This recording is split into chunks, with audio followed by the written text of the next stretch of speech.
Here we go. Hey, what's going on, everyone? We have another sponsored video covering Tribes of Midgard Season 2. If you guys don't know, I'm a huge Tribes of Midgard fan. Now that I have about 30 to 40 hours covering Season 2, I wanted to do a video on my criticisms, concerns, review, experiences with Season 2, and just with Tribes of Midgard in general and the future of the game. So I hope you guys will enjoy having this conversation with me, because I think it's really important, as Tribes of Midgard is a truly special experience that I think could see massive success as long as they continue to build on the foundations that are loved for the game, while also trying to implement new ways to engage players that want something a little bit less time constrained. Because as we all know, Tribes of Midgard's main bread and butter is Saga mode, and Saga mode is limited in the 13-day, 14-day fashion, where once you get to day 14, Fimbulwinter begins and it's Eternal Night, and you basically want to Bifrost out so you can complete your run if you've gotten a Saga boss or two down, which is something that I didn't know from my last video, is that we were going to have the opportunity to take on both Saga bosses, and now that's like the only way that I like to play. Like if I get one Saga boss down and I have to Bifrost out, I don't call it a win in my favor. I love the double Saga boss takedown. It makes it way more exhilarating.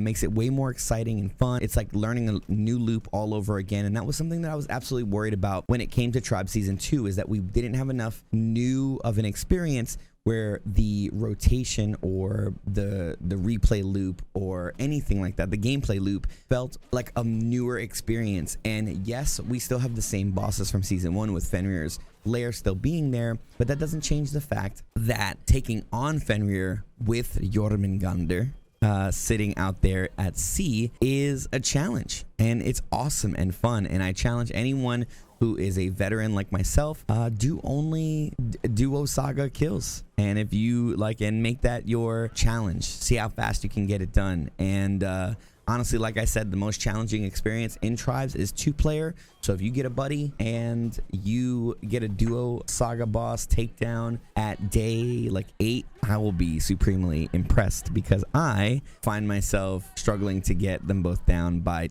10 on 3 to 4 players. I wouldn't say struggling. I actually had a run last night where we got them both down by day 10, and it felt really good because we didn't have to deal with the 4th Jotun. And the Jotuns feel even more powerful now that the mainland is smaller. So you're getting, you get that level 4 Jotun, and they are strong. But another huge addition and quality of life to the game is that the armors have been given perks. So finding yourself with the frozen legendary armor, and I don't want to say the name because I know I'm going to butcher it, will get you Jotun up damage. So more damage to the Jotuns, which I highly recommend going for those once you start getting to the level 3 and level 4 Jotun, and while you're also getting the opposing element that takes them down faster. Really helps with making sure those Jotuns are taken down. And obviously my number one tip for anybody that's new to the game, take down each Jotun as close to the village as possible. You can start working on them when you find them, when they come into the world, but make sure you leave their health very low until they get near, so you're spreading out the days, a little bit longer for when the next Jotun appears in Midgard. The new biome is the open seas, and there's nothing too exciting going on there, because obviously you're just throwing your boat down, and you have to safely get from island to island. Now, sailing feels way better than I ever expected it to feel, because it's a very, jump in, drop the sails, and go. There's no wind mechanic, which I'm so thankful for. As much as I love playing games like Valheim and Sea of Thieves, a wind mechanic in this game, especially with, these timed instances, would feel very daunting and probably make it feel less fun. Because especially if you're like me and you don't mind just using the level 1 boats because they're so much easier to craft, there is the chance that your boat is going to crash. And if it crashes, it's going to go down. Once you start getting to the 2nd and 3rd boat, you'll start feeling a little bit more comfortable with hitting things here and there. But again, after a while, you start getting the hang of it, and you don't really have to worry about that too much. But anyone out there that, is an incredible sailor like myself, and you like to crash into things, you might want to think about getting the 2nd boat instead of the 1st. So I think that the biomes are awesome. I would have loved to see some type of like combat mechanic with it as well, because there are like, you know, these little these little rough patches or these little rock lands where the enemies can like throw spears at your boat or, you know, shoot your ship with arrows and so on and so forth. But there's no way to like combat that. You just have to kind of try and maneuver and get away from it. And I love sea combat, so obviously seeing that put into Tribes of Midgard would have been really dope. I kind of was thinking, my assumption was that fighting Jormungandr was going to have to be on a ship and not in a lair, kind of like Fenrir. And just getting kind of into the meat and potatoes of like my biggest criticism about season 2 is Jormungandr feels so much more manageable and so much easier than Fenrir. I love the fight. Jormungandr looks incredible. The abilities are fun and interesting, but he is not a threat. He's actually not a threat. And this actually kind of like coincides with my next worry about the future of Tribes of Midgard, and we're going to kind of be bouncing back and forth between conversations. But one of my biggest worries about the future of Tribes of Midgard is when you look at the old Tribes of Midgard roadmap. It showed season 1 and then season 1 mid-season, season 2 mid-season, and I believe that season 1 was delayed, or season 2 was delayed, so that would have delayed the season 2, but the roadmap ended up getting just updated to 2022. My biggest worry is that they're pivoting, and don't get me wrong, I understand that Norsfell is a small team, but I'm starting to worry that they made that change on purpose to show what 2022 has to offer while also pivoting away from the mid-season content. And I think that Jormungandr absolutely needs some love this season before season 3 comes out. I hate to say it, and I'm so sorry, but he's such a cool boss that just kind of sits there. And literally my biggest tip for anybody that wants an easy kill on Jormungandr is make yourself a bow. Make yourself a bow, stay back, and just dodge when the poison attack comes at you. You really don't need immunity potions. If you're level 50 from last season, get full Fenrir gear. You'll do even more damage. Have the explosive arrows, and it's just such an easy takedown on Jormungandr. I actually find myself thinking that the best course of action is fighting Fenrir first, because he actually is so much harder. Now, one of the things that I do think is hard about Fenrir, especially Wolfmancer, is that there's still this little pocket in his front 2 legs that kind of gets you stuck, and you can't like wiggle out. And if you're not a warrior, you can't roll to mitigate the damage or ignore the damage.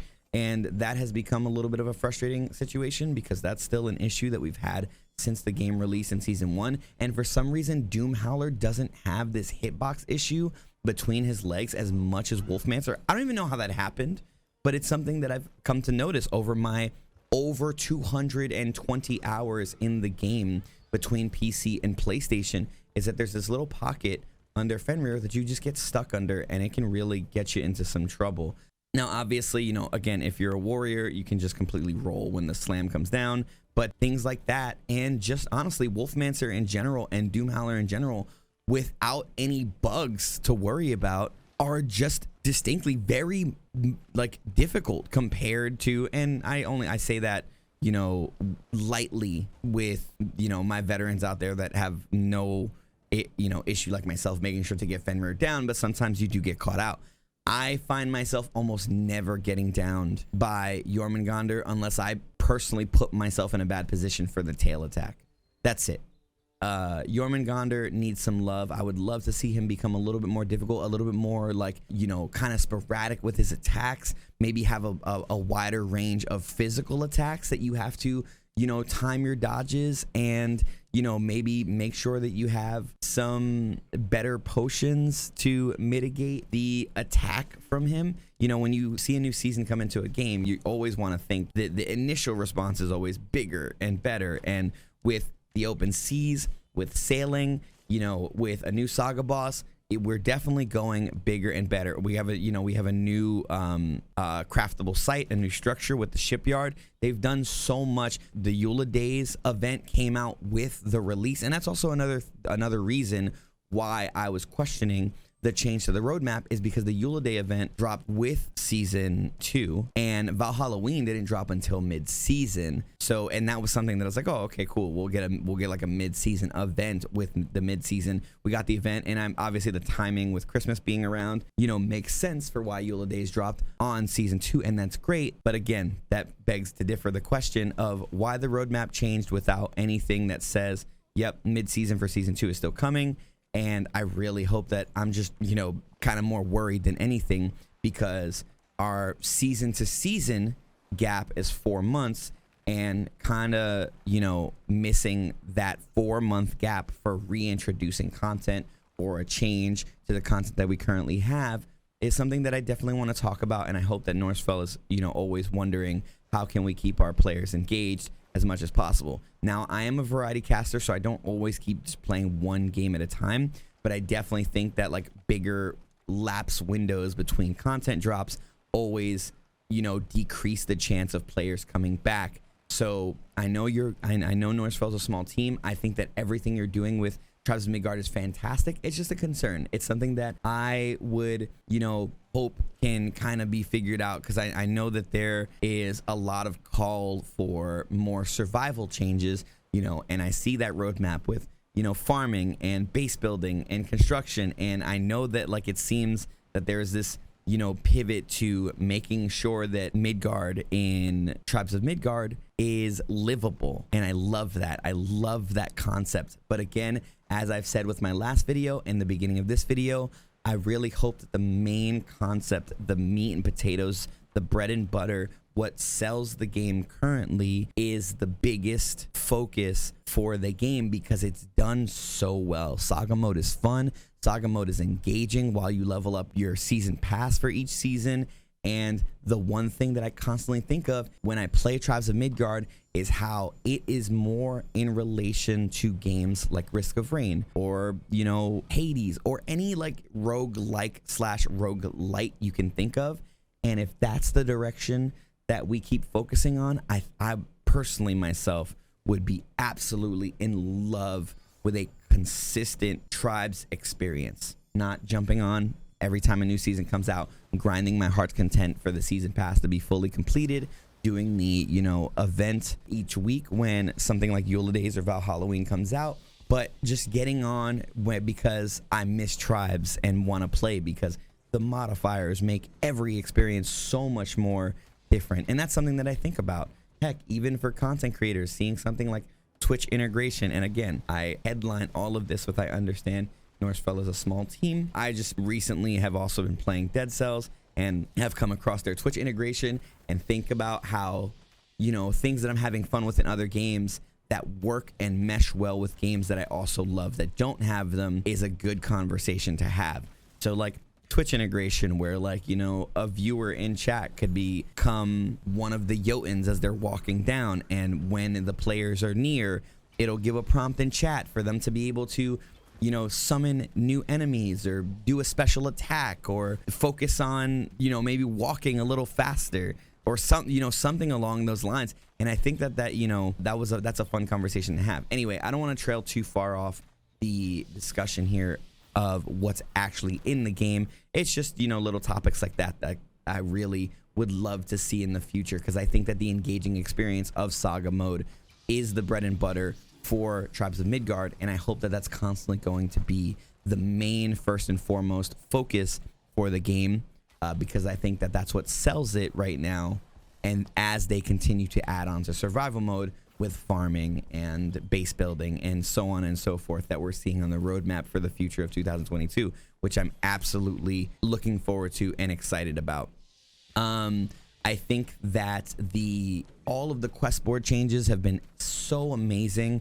I have a lot of viewers that always question why I'm like always working on the you know, I'm just outside of just doing one to get my fragments for the quest. It's because they're so much easier to undertake now. And if you pay attention to your quest board, there's almost a chance, like I've had like 5 or 6 runs where I've been able to get like 3 of my dailies done within 2 to 3 days, because you understand the loop of the game, and the rewards for the quest board are so much better. You're getting weapons of different, elements right off the quest board. And that's something that's really important for taking down those Jötuns and making sure that you have the necessary damage to make sure that you prevent them from taking down your Seed of Yggdrasil. The armor perks, like I said, are some of my favorite changes to the game. I can't express it enough. In season 1, I would make up to like the feral gear, and then I would just ignore armor altogether. And now I'm finding myself wanting to constantly craft and build legendary gear. I can't stress enough how great of a change that was. You guys are doing incredible on making these quality of life changes to make things that were currently in the game feel so much more engaging. I like doing the hideout because they're a lot easier to find with the mainland being smaller, and it's more engaging because you get the lair map, and that's another way to prevent myself from wasting all the souls, because I know a lot of people were using the tactic on just getting enough souls, hitting a bunch of camps, and buying your hideout fragments to open Fenrir's lair. And now I find myself with the new armor perks and new weapons so much stronger, taking down the hideout so much faster, and I just enjoy just doing the content. So I think that's another good change as well. I don't think that that's actually going to keep everyone engaged as much as I am, because I like playing the game the way it's intended, even though they give us the option to buy the hideout fragments. So I don't think it's like the full-on answer, because it's with the mainland and with doing the beacons, I do think like a good change would be to, when all 3 beacons are highlighted, that doesn't mean the lair just pops up on the map. I think that the lair map that you get from the hideout should unlock Jormungandr's position, not Fenrir's position, because Fenrir's position gets found as soon as you find the bridge, and it's so much easier to find the bridge when the mainland is so much smaller. So that's something I think would be great for Norsfell to change in a mid-season, or just a regular update, to make people engage with the hideout a little bit more. Like, the lair map is cool, but the fact that it's still not necessary is a big deal in my opinion, and that could be a great change. And I'm sure I might get some downvotes or some comments about like, no dude, we don't want to have to do the hideout. But again, I like respecting the content the way it's created from the developers, and obviously the hideout is there as a part of the journey, and with the new armor perks and with the basically across the board upgrade to like combat and armor and weapons in general, it's so much more fun and engaging. I love the Selkies. I love, like, I was surprised the first time I realized that it was a seal that just transformed. The Fostergrin, I hope I'm saying that correctly. They are insanely powerful, and I love how strong they are when it comes to taking down the beacons, because the beacons are not easy. I'll have some that I can do, I'm very capable to take care of, but sometimes you just get a good group in the beacon area and I have to dip. I have to get out of there, and I love that. Great content change. I'm loving that we're having more Ashen Beach so we can farm some more seaweed for potions and so on and so forth. The runes that have been added are so far incredible. I think Nothing to Wield is so funny. I think Mana Pathfinder is awesome for people that like to run low armor and low weapon builds early on. I haven't been able to try Winter's Wake yet, but I think that that's going to be so hecking fun. So many cool runes have been added to the game, and I really love things like that, adding to the essence of the world, finding new ways to play the game. Now, one thing that I would love to see is a way to maybe transform your runes or spend your souls to change what you have on you, as opposed to having to just deconstruct what you have in your build. I think that that would be a really cool system to see added, as the sorcerers can roll your rune into, like, let's say, the harvesting style runes, the Bright Forest sorcerer can randomly generate you a new one from one that you already have.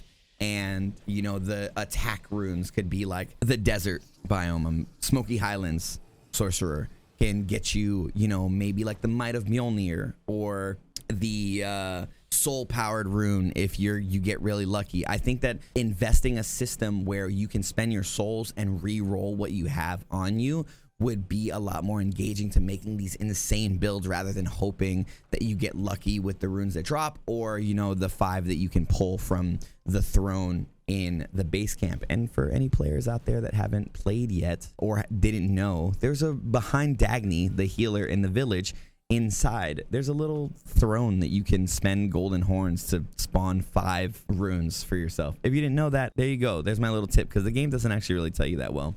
Another thing I'd love to see is something that I also thought about in season 1, and I didn't make a video on it. The sets of armor that we're getting in game that are craftable, so the ones that have the armor perks, please make them cosmetic as well.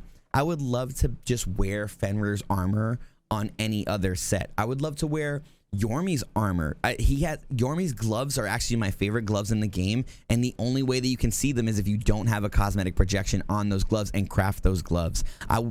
Please, Norsfell, please. I love all the cosmetics. I understand it's a live service game, and you're gonna get all my money as you continue to make these dope cosmetic sets, but please also make the cosmetic variant of the craftable armor in game as well. I would love to wear Yormi's gloves on like Fenrir's gloves, or the Frozen set when I need Jotun up. I would love that freedom. Please, please, please, please, please. The pets are awesome. Baby Yormi, I can't wait to get Baby Yormi. I just got my 5 kills last night, and that's awesome to think. 40 hours, and I just have, I'd say about 30 hours since season 2 came out. Only 5 kills, because I've had some runs that I've bungled and messed up. The little parrot that came with the pirate set, love it.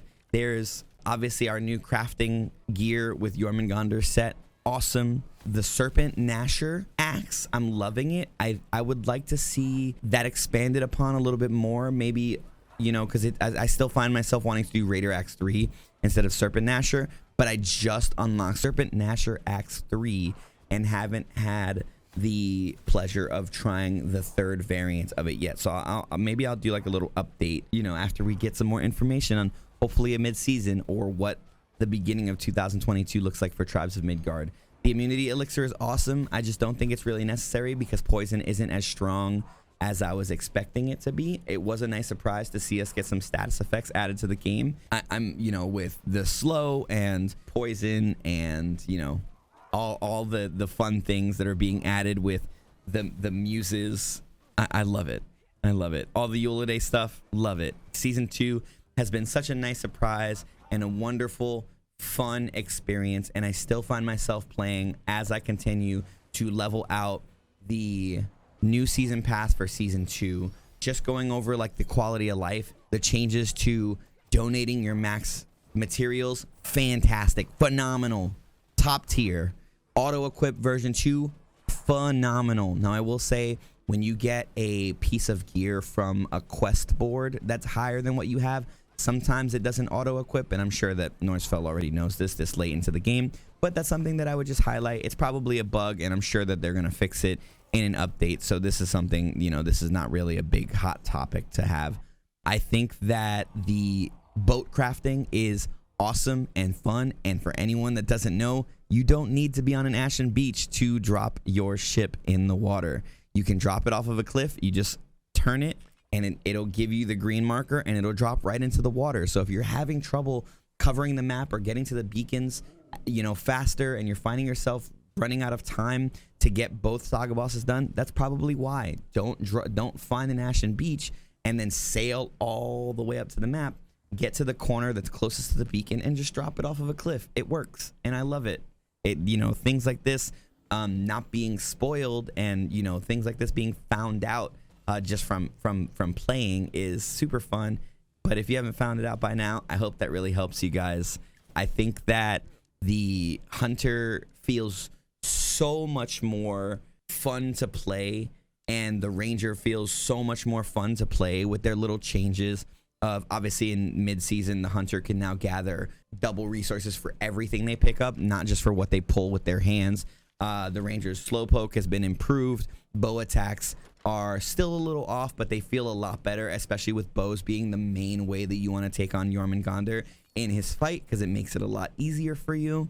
And across the board, I just have absolutely loved this season, and I can't wait to see the future of Tribes of Midgard. The only reason I even have so much passion about giving any type of criticism or worry of the future of development choices, especially with little changes like, you know, losing the little tab that says mid-season for season 2, is Tribes of Midgard is a live service game, and live service games have to have player engagement to stay alive. I've lost too many games that I've fallen in love with to server shutting down and the end of its cycle coming sooner than even the devs would want. And that's why I really want to just be as passionate as I can and have the conversation now about the future of Tribes, so we can continue to play and see this massively beautiful and fun, engaging game continue to grow. And Norsefell gets all the love from my heart because I've fallen in love with their game. And any criticism that comes from me is just through passion and love and wanting nothing but success for your title. You know, I can't wait to see if Tribes of Midgard has a future on Xbox. And obviously the biggest elephant in the room is always going to be, please, when the opportunity arises, or if there's any possible way that Gearbox could help associate the resources to bringing crossplay to Tribes of Midgard, that will always help save any live service game from any type of, you know, missing player base that's needed for people that like to matchmake and play the game with 10 players rather than just 2 players like I do. Also, obviously, as a content creator, it would be dope to play with my viewers and subs across different platforms. So that's going to be it from me, guys. Let me know what you think in the comments. This video actually went a little bit longer than even I expected, but there's so much to cover. There was so much to cover. Season 2 has been so much more fun than even I could have expected, and my expectations were high because I love the game so much. I love it so much.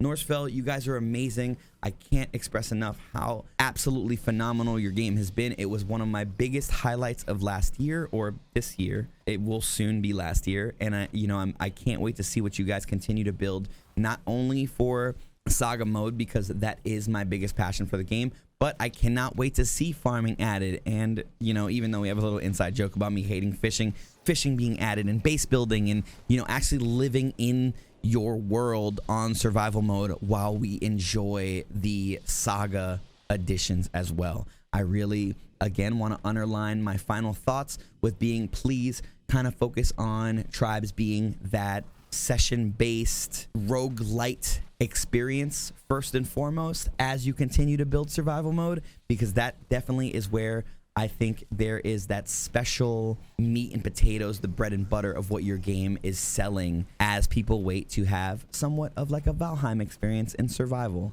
Work with what you got as you continue to build everything else. You guys are doing fantastic. I trust in your abilities and your development because the game is fantastic and I'm blown away. I can't wait to see what else is in store, and I hope everyone feels the same. Let me know in the comments what you think. Again, I can't stress this enough. Whenever we have conversations like this, constructive criticism is the only criticism that works. Saying something is bad and not providing any details, in my opinion, you don't have a voice to me. You have to bring something to the table to help me understand why you feel the way that you do. And that's also a way that I think devs feel as well. They don't like to just see that their game sucks. They want to understand how they can make it better. And I think that Norsefell really loves their project and is passionate about their project. So let's have a conversation. Leave a comment below. Let me know what you think. Leave a like. I'll see you guys on the next one. And don't forget, this video was sponsored by Gearbox and Tribes of Midgard. Thank you so much again for the opportunity, and we'll see you on the next one.